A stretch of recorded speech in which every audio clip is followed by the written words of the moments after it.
The 3-point was raking those limbs down there, and he just walked right up to him and was laid his ears back like, stop doing that. And he just immediately stopped and walked away.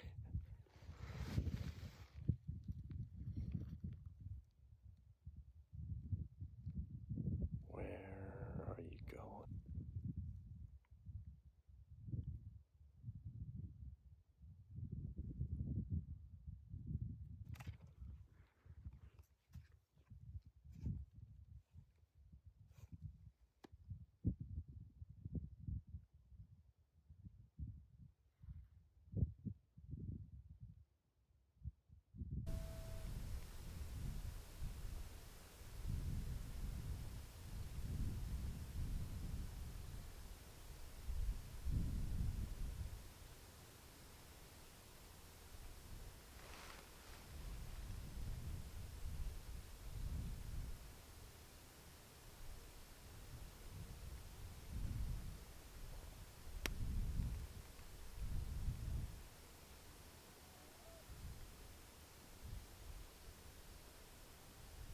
Going right down in that ditch.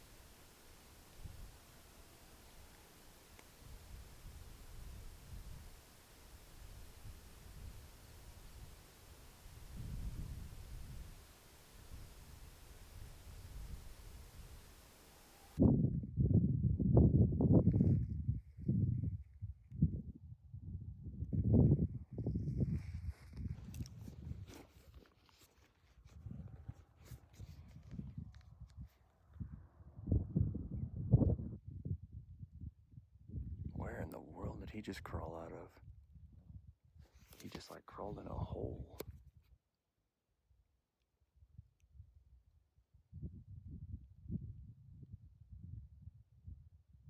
It's about 9 o'clock, and we've been watching these deer work back in through these hills for a little while now.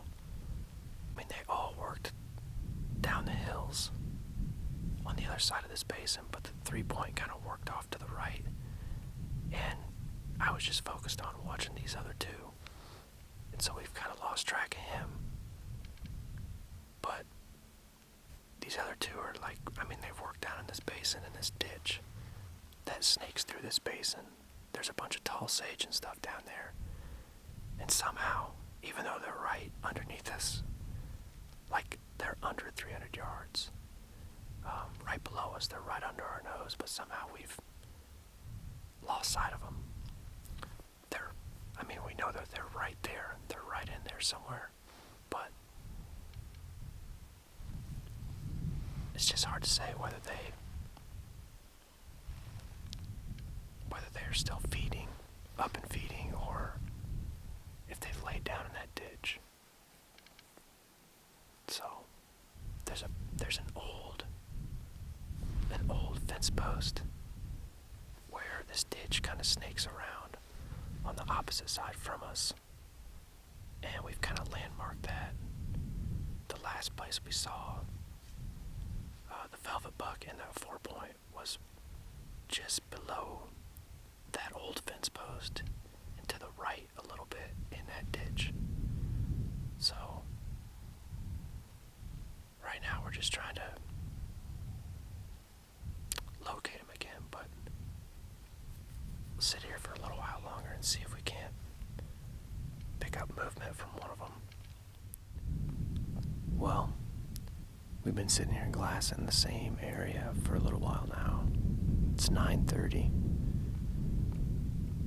And I think we're going to give it just a little bit longer here just to be certain, but we have not seen any of these deer move.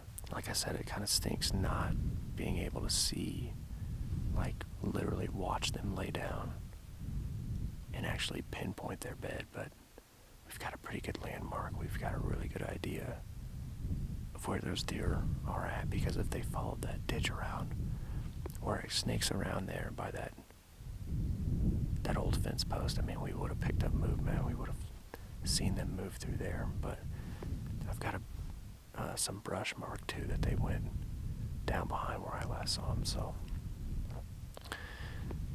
they've got to be right in there. So we'll probably give it a few more minutes here. I don't know, maybe another 20 minutes, half an hour, and just to make sure they don't get up and move again or whatever. probably try and make a move before long, get the wind in our favor, which it is right now, but either slide down the backside of this hill and kind of loop around and try to get into one of these little cuts that lead to this ditch and try to get in there with those deer, and hopefully it'll work out.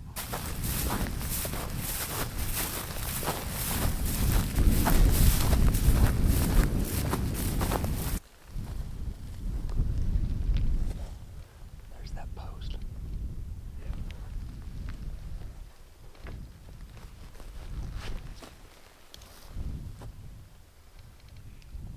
That big one right there, that's the one we were looking at. Are you sure?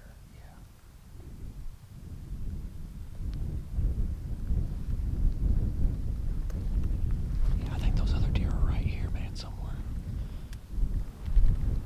You just want to try to get down in it right here. Yeah.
Was he under you? What? He was down here. Literally right here. Oh my goodness. He literally moved.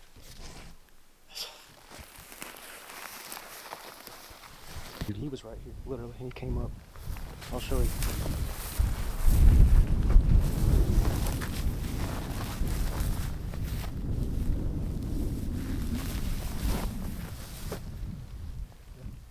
Right there. He came up.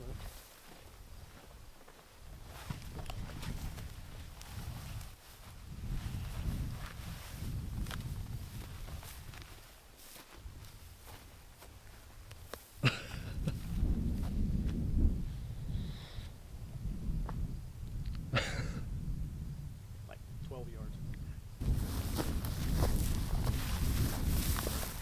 That was 100% what I envisioned when we came back here. I don't even know how you get a shot off. It happened so quick. Like, it just happened so fast. Hey, I was buried on his shoulder. And it's no wonder he didn't. Dude, he wasn't even bedded by that other buck. That's why he didn't get up when that other buck did. He probably didn't even hear that other buck get up. Where was he at? Here?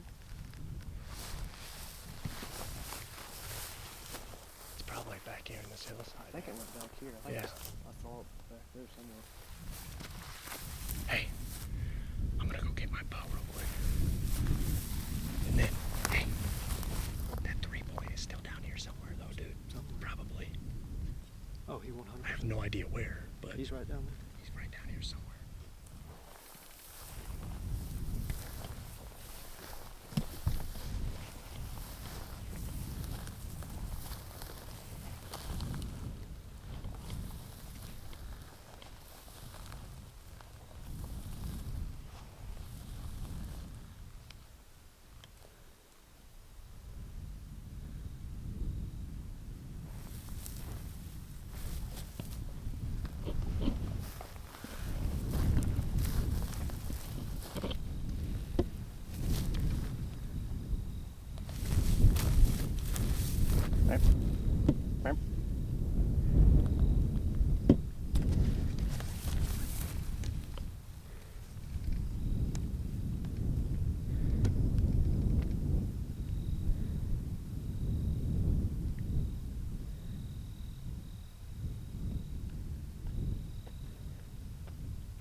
Over 3.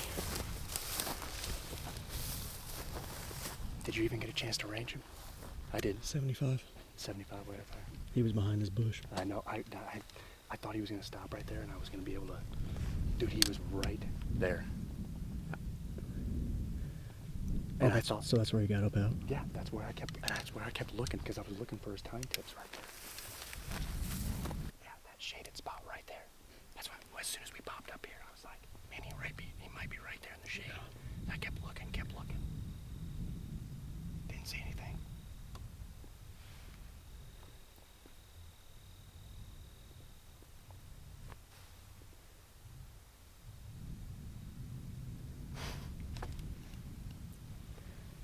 All right. Talk about.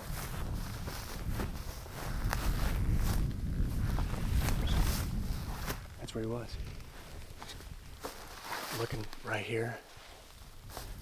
The whole time coming up there, I was looking right here, like looking for his time. And did you even see him get up? Not till he cleared this bush. I just saw his tines. When he got up, he was like low, and I just saw his tines come through here. And I was like, damn it, I knew he'd be right there in that shade. But I was thinking he'd be a little bit further up though. But I kept looking at this spot as we were coming up, because I'm like, shoot, he might be right there, you know? I ranged it standing right there, 25. So if he would have like jumped up right here, it was picture perfect. Look at that. Well, everything, our plan worked to perfection up until the shot opportunities. Got in here, glassed him up, put him to bed, literally worked in on him, got within bow range of all of them, and didn't get an arrow in any of them. All right, let's go get some eggs.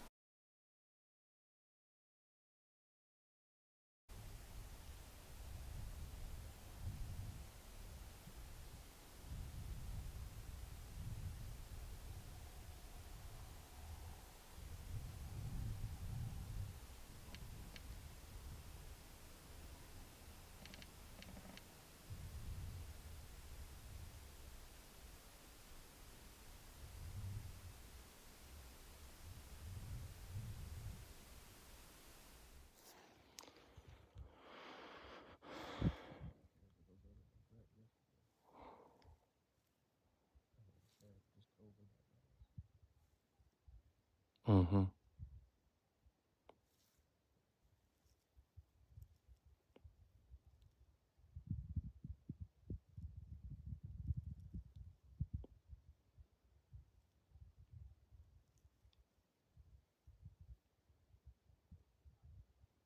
Yeah, so that other one. that other one is basically straight up from him.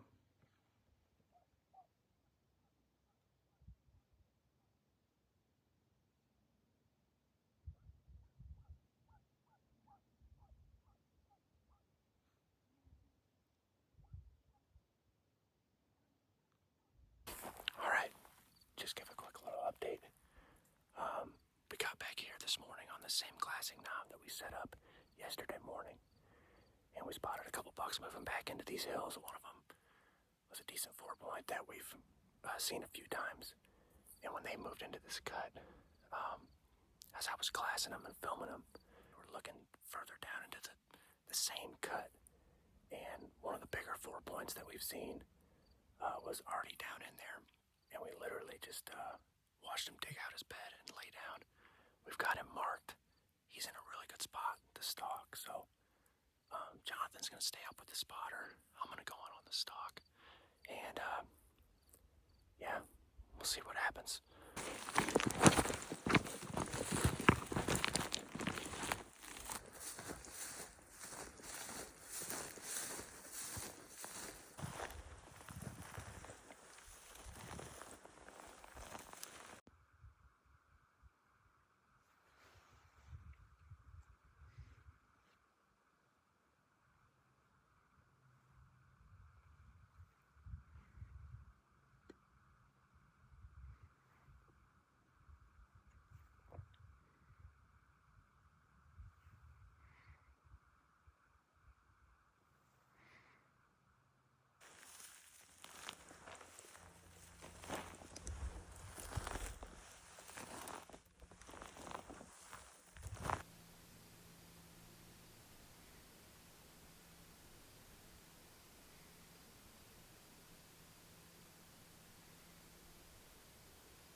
Sorry if the footage is shaky.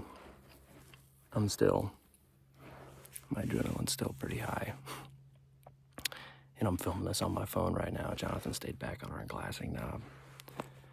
I blew it. Unbelievable. I was 30 yards over top of that buck, and the other 4-point back here busted first. He must have saw me pop up over or something, or saw my shadow. And then that little buck that was with him, they took off, and I thought for a second about turning and actually shooting that 4-point, because he stopped broadside, I mean perfectly. Probably 35 yards, if that, maybe 30, on this adjacent hillside. They're bedded just right here. They were just about to run out of shade. And that buck didn't take off immediately after those deer spooked. I thought he would, but he didn't. And so I stayed at full draw because I thought that deer might pop out behind him. And I almost let down, and I was just kind of looking around, and I spotted his antlers down there behind that sage, because I hadn't really seen him yet. I knew he was right here somewhere. I knew I was at least within 35 yards. And then I saw his tines turning in the sun, watching those deer go up that other side. I'd ranged that piece of sage and sage all around it. I knew that was like 30 yards. I knew it was. And I kept telling myself in my head, don't range again, don't range again. Because as soon as you reach for that rangefinder, he's going to stand up. And I reached for the rangefinder against my better judgment in my head, as always. When I reached for the rangefinder, my release hit the rangefinder like that. And he stood up, and he looked right at me. And he didn't hesitate. I thought maybe he'd stand there for a second. I hooked my release on and drew. I thought once he got down on that adjacent hillside, which is like 40, that he would stop there for a second. No. He kept starting, bounding down there, and he stopped on a little rise right down there, and I let down. That was an awesome buck. He's really nice. One of the better ones we've seen for sure on this hunt. But gosh dang it, man. That was perfect. Everything was perfect. That was awesome, though. That was really, really fun. I'm gonna hike out of here. I'm gonna go back. I dropped a jacket and gloves and stuff over on the other side of this hill, so I'm gonna hike back down there, grab my stuff, and then head back towards Jonathan. We'll probably head out for the morning. I don't know what we're gonna do yet, but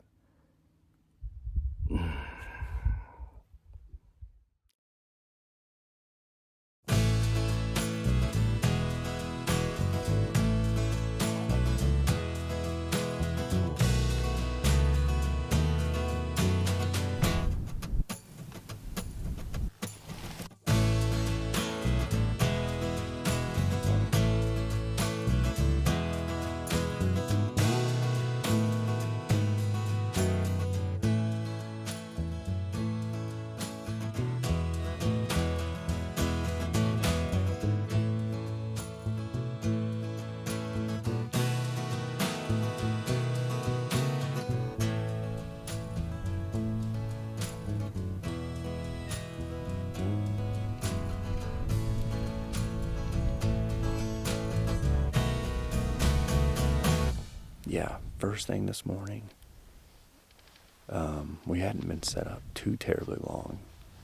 I looked up and spotted a big group of bucks. There were 7 of them up on top, moving back into the hills already, which we're not sure if it was because of the wind or what, but the sun had just started hitting the hills on the opposite side of this basin from us. And all those deer had worked way back into these hills, and then we sat here and filmed them on the spotters, moving way, way back onto private. And so we're kind of like, well, that's probably the conclusion of the hunt in general. It's been an awesome hunt. It's been super fun. We each had, ample opportunity to punch our tags, and we should have, both of us. We've been on good bucks every day. We've been in the deer every day. So you can't beat that. I mean, you can't ask for anything more than that. And then, filling your tag is always just, the cherry on top. So, yeah. I can't wait to come back.